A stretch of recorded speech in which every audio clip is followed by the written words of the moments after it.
নমস্কার বন্ধুরা, আমার চ্যানেলে আপনাদের সবাইকে স্বাগতম জানিয়ে আমি আজকের গল্পটি পাঠ করা শুরু করছি আপনাদের সামনে। আজকের গল্পটি হলো বিমল করের রচিত এই বৃষ্টি।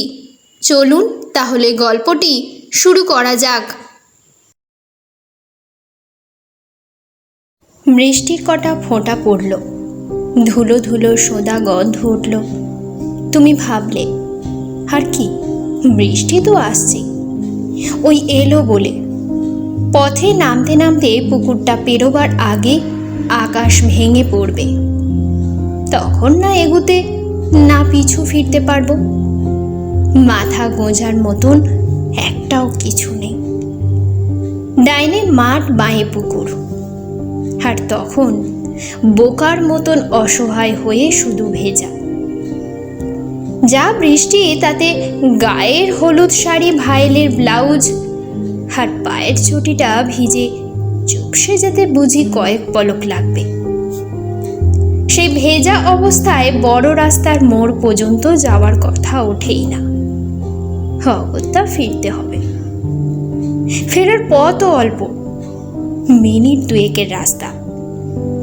ভেজা শাড়িতে ভালো করে পা ফেলা যাবে না বলেই 2 মিনিট নয়তো জোরে হাঁটলে আর কতটুকু পথ বাড়ির।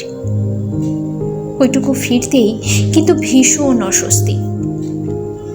বৃষ্টিতেও 11 নম্বর বাড়ির জানালা ঠিক খোলা থাকবে। ওরা দুজন জানালা দিয়ে তাকিয়ে তাকিয়ে তোমার ভেজা ভীষণ রূপটা দেখবে, হাসবে, আর লজ্জায় মাথা নিচু করে তুমি আরো আড়ষ্ট, আরো পা গুটিয়ে নালা ডিঙোবে। তোমার মনে হবে দুজোড়া চোখ তোমার দিকে এক দৃষ্টে চেয়ে আছে। তার চেয়ে স্কুলে গিয়ে দরকার নেই। আজ বৃষ্টি হবেই, জোর বৃষ্টি। জলে রাস্তাঘাট ভেসে যাবে। মেয়েগুলো অর্ধেক আসতেই পারবে না, বাড়িতেই আটকে যাবে কিংবা পথে। আর যে কটা আসবে তারা সব কাক ভেজা হয়েই আসবে। ক্লাসের মেঝেতে বেঞ্চিতে বান ডাকাবে, জানালা দরজা বন্ধ করে মাথা মুছবে, গা মুছবে, ভিজে আঁচল নিগড়ে, ফ্রক নিগড়ে। সব কটা মেয়ের মাথার চুলে জবজবে জল, মুখ ভিজে ভিজে, ঠোঁট নীলচে হয়ে উঠেছে। শীতে কাঁপছে কেউ কেউ, তবু হাসছে, হট্টগোল করছে, কাশছে। ভেজা কাদায় মাখামাখি জুতো ধুয়ে নিতে কলতলায় ছুটছে। এই দুর্যোগের দিনে উনি অবশ্য আসবেনি, হেডমিস্ট্রেস সাগরিকা ঘোষ। বাবা, কি নাম! কে দিয়েছিল নামটা? ওর বাবা না মা? তবে সাগরের গা ঘেঁষে নাকি ওর জন্ম, কোচিন না কোথায় যেন, ওই দিকেই। পাকা ক্রিশ্চান, রংটা বেশ ঘন কালো, সাদা ছাড়া কিছুতেই আর মানায় না। পরনেও তাই, সাদা সিল্কের শাড়ি। নিজেই বলে জেসমিন হোয়াইট। জেসমিন হোয়াইট কি জিনিস? নিহারদি বলেন, ওরে ওটা বোধ হয় জুঁই ফুলের মতন সাদা টাদা হবে। নিহারদি কিছুতেই আসছেন না তা বলে। উনি খুব গরম পড়লে আসেন না, বৃষ্টি বাদলা একটু বেশি হলেও কামাই করেন। আর শীতের সময় সেই জানুয়ারিতে টানা ছুটি নেবেনি। বলেন 13 বছর স্কুলে পড়াচ্ছি, আর আমার শরীরে বয় না। একদিন গোয়ার তুমি করে একটা কিছু করি, তারপর 7 দিন তার ভোগান্তি। নিহার দিয়ে আসবেন না, লতিকা দিয়েও মনে হয় না আসছেন। বকুল সবে জ্বর থেকে উঠেছে, তার বয়ে গেছে এই জল বৃষ্টি গায়ে লাগাতে। শ্যামলী আসতে চাইলেও পারবে না, তার বাড়ির সামনে 2 ফোঁটা বৃষ্টিতেই নদী বয়ে যায়। যারা আসবে তারা অযথাই কষ্ট করে আসবে। আজ স্কুল বসবে না, কিছুতেই না। সরু খোলা বারান্দার তারে টাঙানো জামা কাপড় তুলে নিতে নিতে সুরমা আকাশের দিকে চাইল। পশ্চিমের কোণ থেকে কালো মেঘ হু হু করে ভেসে আসছে। আকাশ যেন ঘন ধোঁয়ায় ছেয়ে গেছে। কয়েকটা চিল নেমে আসছে মাটিতে। ভেজা শাড়িটা ঝুলন্ত তার থেকে তুলল না সুরমা। তুলে লাভ নেই, কোথায় আর মেলে দেবে? থাকুক যেমন আছে, ভিজুক বৃষ্টিতে। হাত শুকনো যা পারল হাত বোঝাই করে তুলে নিয়ে সুরমা ভেতরে এলো। বাইরের উঠোনে তখনও বৃষ্টির ফোঁটা শুকোয়নি। সুরমার গালেও এক ফোঁটা বৃষ্টির জল। তোলা কাপড় যেখানে যা পারল মেলে দিয়ে ঘরে এলো সুরমা। জানলাটা এখনো খোলা আছে। ঘরের মধ্যে ঘন মেঘলার অন্ধকার। জানলার কাছে গিয়ে দাঁড়ালো সুরমা। আকাশ দেখলো আবার। বৃষ্টি নামতে গিয়েও থমকে দাঁড়িয়ে আছে। কি করবে বুঝতে পারছিল না সুরমা। স্নান সেরেছে কখন, চুল বেঁধে নিয়েছে, ভাত খাওয়াও শেষ। এখন শুধু জামা শাড়ি পাল্টে জুতোটা পায়ে গলিয়ে স্কুলে বেরোনো। 10:20। দেওয়ালের তাক থেকে তার হাত ঘড়িটা তুলে নিয়ে দেখল সুরমা। দম দেবার কথা মনে পড়ল। অন্য মনস্কভাবে দম দিল। বাইরে মেঘ ডাকছে। নিম গাছটার মাথায় বসে দুটো কাক এক টানা চেঁচিয়ে চলেছে। পাড়াটা যেন হঠাৎ নিঝুম হয়ে গেছে। মেঘের ডাক, কাকের চিৎকার ছাড়া আর কিছু শোনা যাচ্ছে না। এই এক অস্বস্তি, কিছু বোঝা যায় না। বৃষ্টি যদি সত্যি সত্যি এখন না নামে, যদি আকাশ এখন ঘন্টা খানিক ধরে এইভাবে সাজসজ্জা করে, তবে তবে তোমার স্কুলে না যাওয়ার কোনো ছুতো থাকে না। আজ তোমার স্কুলে অনেক কাজ। 8 ক্লাসের বাংলা পরীক্ষা নিতে হবে, ক্লাস এক্সামিনেশন। হেডমিস্ট্রেসের কাছে সেই দরখাস্তখানা দিতে হবে। বকুলের হয়ে অমিয়ার সঙ্গে একটু আলাদাভাবে কথাবার্তা বলতে হবে। বকুলের কথা মনে পড়তে স্কুলে যাবার কেমন একটা আগ্রহ অনুভব করলো সুরমা। জানালা দিয়ে আকাশটা আবার দেখল, ঘুটঘুটে কালো। বিদ্যুৎ চমকে যাচ্ছে। সোঁদা গন্ধটা এখনো পাওয়া যায়। বাতাস বুঝি আরো ঠান্ডা হয়েছে। হয়তো আশেপাশে কোথাও বৃষ্টি নেমে গেছে এতক্ষণে। কি করবে সুরমা বুঝতে পারছিল না। 10:30 বাজতে চলল। বৃষ্টির ঘন্টা শুরু হবার মুখে মুখে যদি বেরিয়ে পড়তো, এতক্ষণে প্রায় স্কুলে পৌঁছে যেত।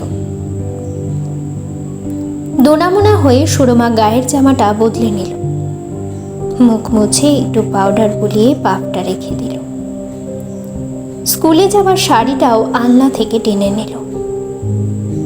ঠিক তখন বাজ পড়ল কাছে কোথাও।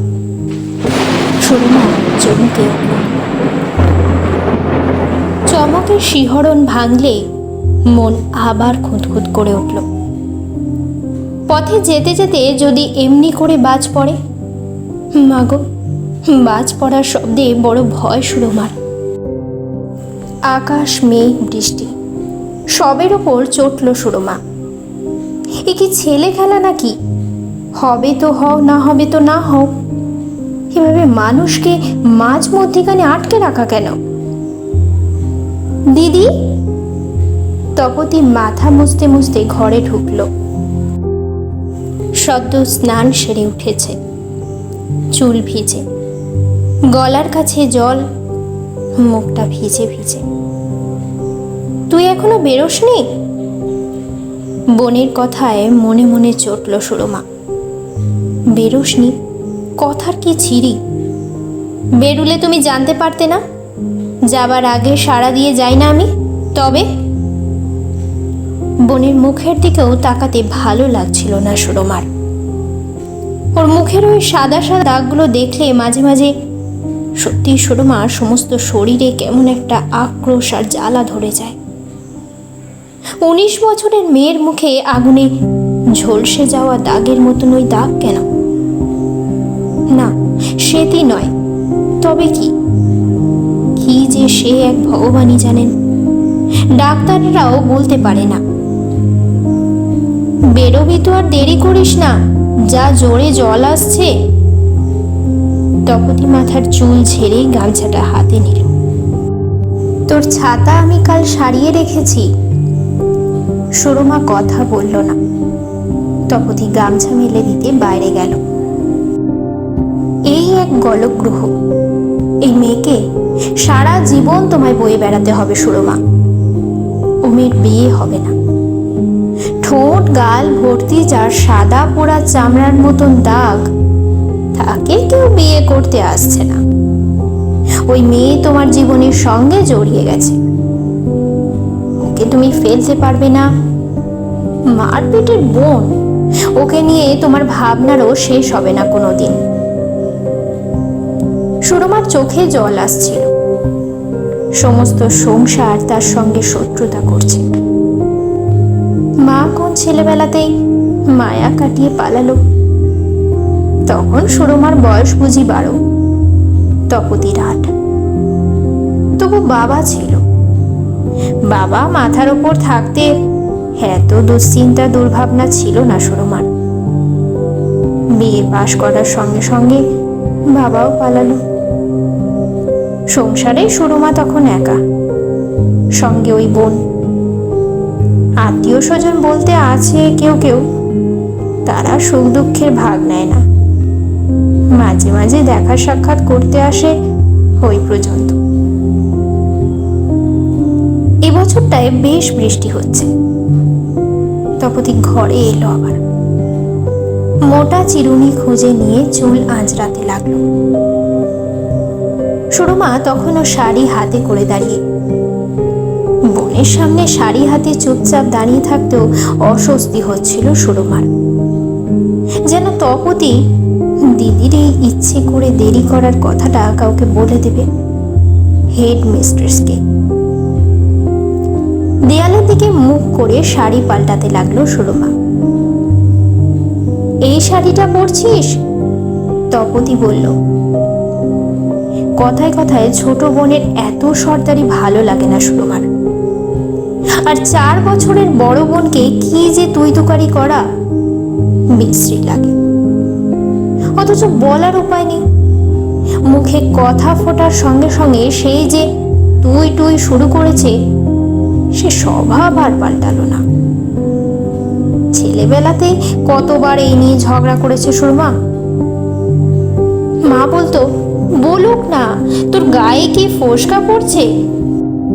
ওরে আমার দিদি, ওকে আপনি আগে বলতে হবে। তুই বললে কেমন মিষ্টি আপন আপন শোনায় না।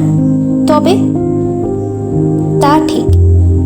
সুরমা শাড়ি পরতে পরতে ভাবল, তপতি যখন রাগ টাগ করে তাকে তুমি তুমি বলে, তখন কেমন যেন কানে লাগে। মনে হয় এই তপতি যেন তার নিজের বোন নয়, অন্য কোনো রকম বোন। আসলে ছেলেবেলা থেকে কানে শুনে শুনে যা অভ্যাস হয়ে গেছে, তার অদল বদল ভালো লাগে না। এই শাড়িটা তুই নষ্ট করবি আজ? তপতি আবার বলল। এবারে কেমন একটা শাসন শাসন সুর। সুরমা তখনও গায়ের ওপর বাড়তি কাপড়টা টানেনি। সেইভাবে বাঁ হাতের ওপর আঁচলের কাপড় ধরে ঘুরে বোনের দিকে তাকালো। আমার শাড়ি আমি নষ্ট করি না করি তোমায় মুরব্বিগিরি করতে হবে না। স্কুলে উঁচু ক্লাসের মেয়েদের যেভাবে ঈষৎ খোঁচা দিয়ে ধমক দেয় সুরমা, ঠিক সেইভাবে ধমক দিল, দৃষ্টিতে বিরক্তি। তপতি চুলের গোছা থেকে চিরুনি খসিয়ে দিদিকে অবাক চোখে দেখল একটু। হয়তো ঠিক বুঝতে পারছিল না দিদি রেগে কথা বলছে না ওই রকম মাঝে মাঝে যেমন গম্ভীর মুখ করে নকল ধমক দেয়, সেভাবে ধমকাচ্ছে। মানুষের চোখ গলার স্বরের চেয়ে অনেক বেশি সত্য কথা বলে। তপতি বুঝতে পারল দিদি অসন্তুষ্ট, বিরক্ত। তপতি আর কিছু বলল না। চিরুনির কাঁটায় জড়ানো চুল আঙুলে জড়িয়ে জড়িয়ে চিরুনিটাকে পরিষ্কার করে রেখে দিল। সুরমার কাপড় পরা ততক্ষণ শেষ হয়েছে। মুখ ফেরাতেই জানলা দিয়ে বাইরের অবস্থাটা চোখে পড়ল। ধুলো উঠছে। সর্বনাশ, আবার ঝড় উঠল নাকি? ঝড় উঠল নাকি? সুরমা জানলার কাছে এগিয়ে যেতে যেতে বলল। তপতি কোনো জবাব না দিয়ে চলে গেল। সুরমা জানলা দিয়ে যতটা পারা যায় চোখ মেলে বাইরেটা দেখল। হ্যাঁ, ঝড়ই। ভীষণ ধুলোবালি আর যত জঞ্জাল উঠছে।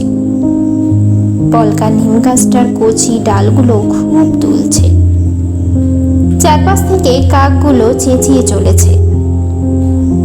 ওমা, ঝড় উঠলে তো অমন মেঘ সব দেখতে দেখতে ভেসে যাবে। তাহলে সুরমার জানালার জালের সঙ্গে মুখ ঠেকিয়ে আকাশ দেখবার চেষ্টা করল। কি ঝকমারিতে পড়ল সুরমা। বৃষ্টি আসছে আসছে করে গড়িমসি করল। বৃষ্টি এলো না। বৃষ্টি আসছে না দেখে জামা কাপড় পরল। এলো ঝড়। অসম্ভব বিরক্ত হচ্ছিল সুরমা। এই আকাশ, মেঘ, বাদলা, বৃষ্টি, এদের কোনো বাধা বাঁধি নেই। যখন যা খেয়াল যা মরছি। সুরমা, তোমার সব বাঁধা ধরা। তোমার নিজের খেয়াল মর্জি বলে কিচ্ছু নেই। আজ স্কুলে যেতে ইচ্ছা করছে না। তুমি কি স্কুল না গিয়ে ঘরে শুয়ে থাকতে পারবে আরাম করে? পারবে না। শুলেও সারাক্ষণ মনটা খচখচ করবে। মনে হবে স্কুল যাওয়া উচিত ছিল। না জানি কে কি বলছে, কি ভাবছে। অথচ যদি আজ হঠাৎ জ্বর হতো তোমার, তুমি স্কুল যেতে না, বিছানায় শুয়ে থাকতে, তাতে মন একটু খচখচ করতো না। যেন স্কুল কামাইয়ের অধিকার তোমার স্বাভাবিকভাবেই হয়ে গেছে। একেই দায়িত্ব বলে। সুরমা মনে মনে নিজের দায়িত্ব সম্পর্কে সচেতন হয়ে উঠল। সামান্য যেন গর্বিত হলো।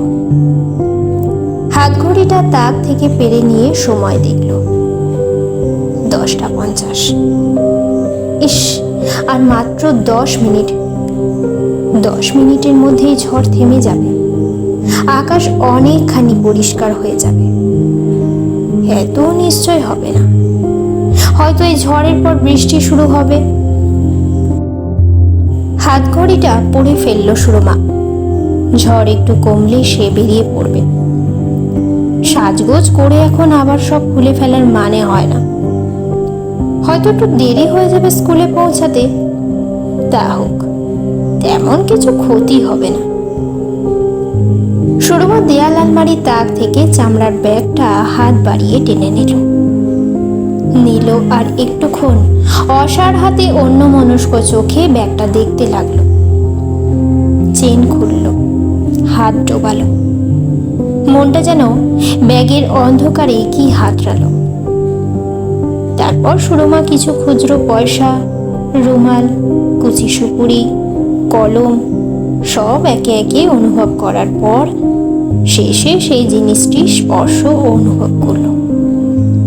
চিঠি। হ্যাঁ, চিঠিটা আছে। আঙুল সরিয়ে নিল সুরমা, হাত উঠিয়ে নিল। চেন টেনে ব্যাগের মুখ বন্ধ করল। ঝড় কমলেই পথে বেরোবে। মাথার উপর দোতলায় কারা দাপাদাপি করছে। কারার হবে? বাড়িওয়ালার খেলোয়াড় ছেলেটা আর তার বোন। এই দুই ভাই বোন মাথার ওপরটা যেন সারাক্ষণ জাগিয়ে রেখেছে। আশ্চর্য! 28 বছরের ছেলে আর 20 বছরের মেয়ে, ওই দুই ভাই বোন যেন জন্ম থেকে একে অন্যজনকে জ্বালিয়ে মারবার জন্য। না, কথাটা ঠিক হলো না। বরং বলা উচিত ওরা যেন 1 বছরের এপিঠ ওপিঠ জন্মানো পিঠোপিঠি 2 ভাই বোন। একে অন্যের অর্ধেক। একে ছাড়লে ও নেই, ওকে বাদ দিলে একে খুঁজে পাওয়া যাবে না। এরকম আর দেখেনি সুরমা। 8 বছরের ছোট বড়, তবু 2 ভাই বোনে কি ভাব! সারাক্ষণ দেখো ওরা ঝগড়া করছে, লাফাচ্ছে, আবার এই ক্যারাম খেলছে, রেডিও চালিয়ে দুজনে তার স্বরে গান গাইছে, একসঙ্গে সিনেমা দেখতে যাচ্ছে, মার সঙ্গে খুনসুটি করছে। মাঝে মাঝে ওদের হইচইতে রাগ হয় বটে, কিন্তু বেশ লাগে সুরমার, বেশ লাগে। কখনো কখনো কেন যেন মনটা খারাপ হয়ে যায়। সুরমা বেশ অনুভব করতে পারে, যদি তার একজন ভাই থাকতো হয়তো এই আনন্দ সে পেতে পারত। এত দুর্ভাবনা দুশ্চিন্তা থেকে সে মুক্ত হতে পারত। মন যেন এবার আচমকা একটু বেঁকে দাঁড়ালো। তার মানে কি তপতিকে সে গলার কাঁটা বলে মনে করছে? তপতির বদলে কোন একজন ভাই চাইছে? ছি ছি! সুরমা নিজের স্বার্থপরতা অনুদারতায় কেমন একটু অপ্রসন্ন হলো, বিমনা হলো, নিজের অন্যায়ের জন্য অনুতপ্ত হলো। তপতির সঙ্গে ব্যবহারটা সে ভালো করেনি, অযথা একেবারেই অকারণে রূঢ় রুক্ষ নির্দয় হয়েছে। কি এমন খারাপ কথা বলেছিল তপতি? ওই শাড়িটা তুই পরে যাচ্ছিস দিদি? বলতে কি তপতি ভালো কথাই বলেছিল। আজকের এই বৃষ্টি বাদলার দিন ভালো নতুন শাড়িটা পরে যেতে বারণ করছিল। শাড়িটা জলে কাদায় নষ্ট হবে, ভিড় ভিড়াক্কির মধ্যে পড়লে ছিঁড়তেও পারে। তপতি তাই দিদিকে সতর্ক করে দিচ্ছিল। তবু কেন যে সুরমা আজ কোনো নতুন ভালো শাড়িটা পরলো, যেন আজ এই বৃষ্টিতে ওই শাড়িটা না পরলেই নয়। বোনের জন্য মনের মধ্যে বেদনা সহানুভূতি বোধ করলো সুরমা। নিজেকে কেমন অপরাধী লাগছিল। তপতি এখন রান্নাঘরে খেতে বসেছে। সুরমার ইচ্ছে হলো একবার বোনের কাছে গিয়ে দাঁড়ায়। ঝড় কমেছে, ঘড়িতে 11টা 5। বৃষ্টির গতিক এখনো কিছু বোঝা যাচ্ছে না। বাড়ি থেকে বেরিয়ে এই টানা রাস্তাটা কোনো রকমে পেরিয়ে যেতে পারলে বড় রাস্তার মোড়ে রিক্সা পাওয়া যাবে। রিক্সা করে স্কুলে চলে যাবে আজ সুরমা। আনাআষ্টিক পয়সা যাবে, তা যাক। ব্যাগটা হাতে করে ঘরের বাইরে এসে দাঁড়ালো সুরমা। জুতো এনে পড়ল। বারান্দা দিয়ে ছোট বোনের কাছে গিয়ে দাঁড়ালো। রান্নাঘরে পিঁড়িতে বসে তপতি ভাত খাচ্ছে। ঠিক খাচ্ছে বলা যায় না, এঁটো ভাত, অন্যমনস্ক। ভাতের থালা না জলের গ্লাসের দিকে চেয়ে আছে। আমি যাচ্ছি রে, সুরমা বোনের দিকে তাকিয়ে বলল। তপতির মুখ দেখে তার মনোভাব না বোঝার কারণ ছিল না, কিন্তু এখন সুরমা সেটা আমল দিতে চাইল না। সহজ গলায় সহজ কথায় সমস্ত ব্যাপারটা ঢাকা দিতে চাইল। তপতি মুখ তুলল একবার, সায় দেওয়া করে মাথা নাড়ল সামান্য। তাড়াতাড়ি খেয়ে উঠে সদরটা বন্ধ করে দিস, ঘরের জানলাও। ঘুমিয়ে পড়বি না হলে, বৃষ্টিতে ঘর ভেসে যাবে। সুরমা বোনের এই দাগ ধরা মুখের দিকে তাকিয়ে খুব অন্তরঙ্গতা সুরে বলল। সদরের কাছে আসতেই ওপর থেকে ওদের 2 ভাই বোনের একটা অট্ট হাসি কানে এলো। সুরমা চোখ তুলে উপরে তাকালো। না, কিছুই দেখা যায় না, এখান থেকে ওপরে দেখা যায় না, ওপর থেকে সুরমাকেও দেখা যায় না। বাইরে এসে সদরটা টেনে দিল সুরমা। ঝড়ে সেই দাপাদাপিটা কমেছে, এখন বাতাসটাই যা জোর আছে, থেমে থেমে দমকাও দিচ্ছে। পায়ের কাছে পেটের কাছে শিথিল কাপড় বাতাসের টানে উঠতে লাগলো। পায়ের ওপর কাপড় উঠে যাচ্ছে, বুক থেকে খুলে যাচ্ছে। সুরমা মুশকিলে পড়ল। এইভাবে 5-6 মিনিট তাকে হাঁটতে হবে ভাবলে অস্বস্তি লাগছিল, কিন্তু পথে বেরিয়ে আবার কি ঘরে ফিরবে? দূর ছাই, সেই দেরি যদি হলো, আর একটু অপেক্ষা করলে ক্ষতি ছিল কি? সুরমা হাঁটতে লাগলো। নালা পেরোলো, পুরো জমির ওপর ইট পাতা রাস্তার ওপর পা দিয়ে হেঁটে গেল। রাস্তার মুখে উঠতেই 11 নম্বর বাড়ি। সুরমা কেমন এক অভ্যাস বসে চোখ তুলল। জানালা খোলা, কাউকে দেখা যাচ্ছে না। এই 11 নম্বর বাড়ির জানালাকেই যত ভয় সুরমার। এই বাড়ির জানলায় যেতে আসতে যুগল মুখ দেখা যায়, স্বামী স্ত্রী, একেবারে বাচ্চা দুজনেই তাকিয়ে তাকিয়ে সুরমাকে দেখে, হাসে, নিজেদের মধ্যে কি বলা বলি করে। ওরা কি দেখে, কেন হাসে, কি বলা বলি করে সুরমা জানে না, কিন্তু কেন যেন এক অস্বস্তি আর লজ্জা বোধ করে। আর জানলায় ওরা নেই। সুরমা আশা করেছিল ওরা থাকবে, কেন নেই? রাস্তায় পা দিল সুরমা। একটা লোক সাইকেল চালিয়ে শো শো করে পালালো। পুকুরে ধোপারা আর কাপড় কাচ্ছে না, তাদের মেলে দেওয়া কাপড় সব তুলে পুটুলি পাকিয়ে ভাঙা চালার মধ্যে বসে আছে। বাঁ পাশের বাড়িগুলোর বারান্দায় কেউ নেই, একটিও মেয়ে বউ কেউ না। বাঁয়ে পুকুর, ডাইনে মাঠ রেখে সুরমা হাঁটতে লাগলো। কাপড় তাকে বড্ড বেসামাল করছে। ঠেলা গাড়িতে এক রাশ কাঠকুটো চাপিয়ে দুটো ঠেলাওয়ালা ছুটছে। একটা নোংরা পাতা উড়ে মাঠে চলে গেল। 11 নম্বর বাড়ির জানালায় মুখ দুটি কি করছে এখন? এই অদ্ভুত কৌতূহল সুরমাকে একটু হাসালো।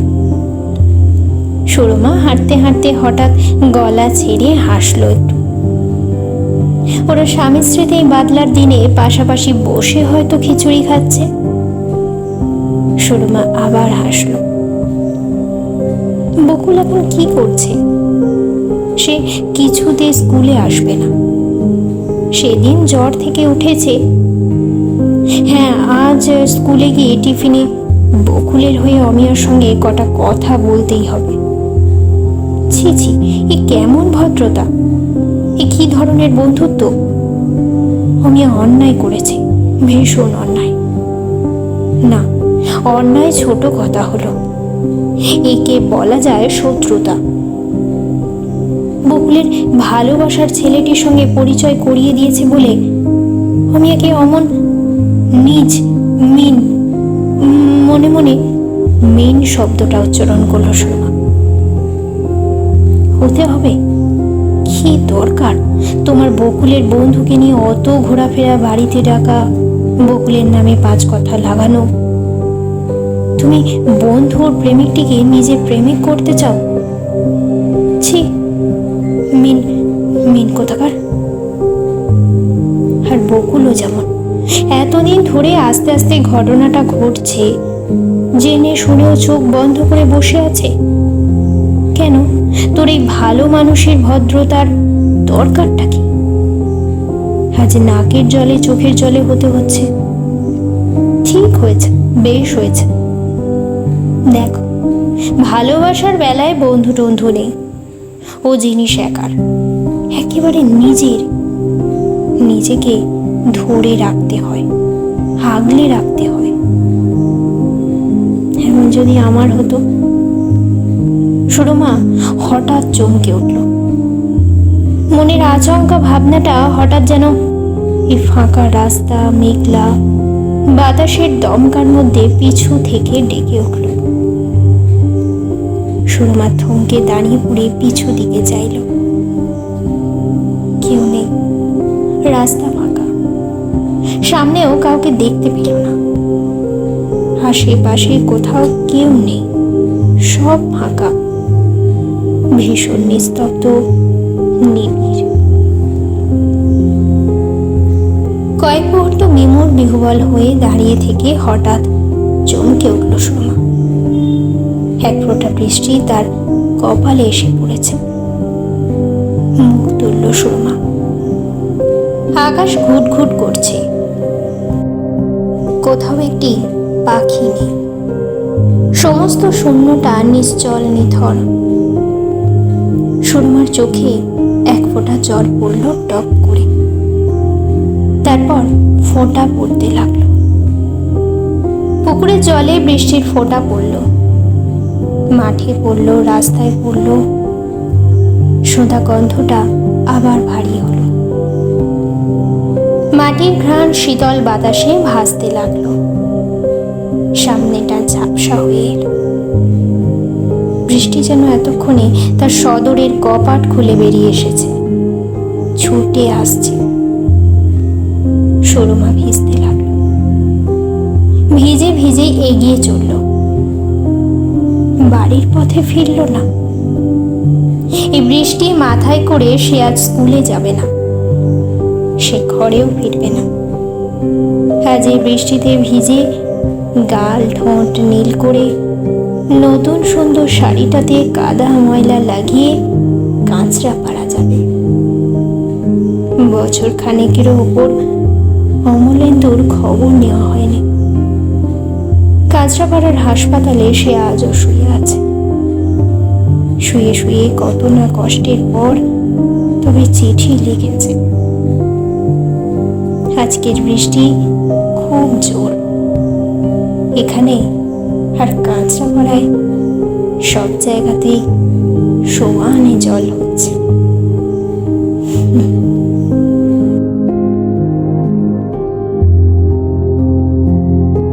আজকের গল্পটা এখানেই সমাপ্তি করলাম বন্ধুরা। গল্পটা কেমন লাগলো অবশ্যই জানাবেন, এবং গল্পটা যদি ভালো লেগে থাকে বন্ধুরা অবশ্যই like, comment, share and subscribe করে পাশে থাকা অল নোটিফিকেশান বেলটি প্রেস করে দেবেন, যাতে আমার চ্যানেলের আরও নতুন নতুন গল্প আপনারা সবার আগে শুনতে পান। আবার নতুন কোনো গল্প নিয়ে আসবো আপনাদের সামনে খুব তাড়াতাড়ি। ততক্ষণের জন্য ভালো থাকবেন, সুস্থ থাকবেন, সাবধানে থাকবেন, আমার সাথে থাকবেন, পাশে থাকবেন।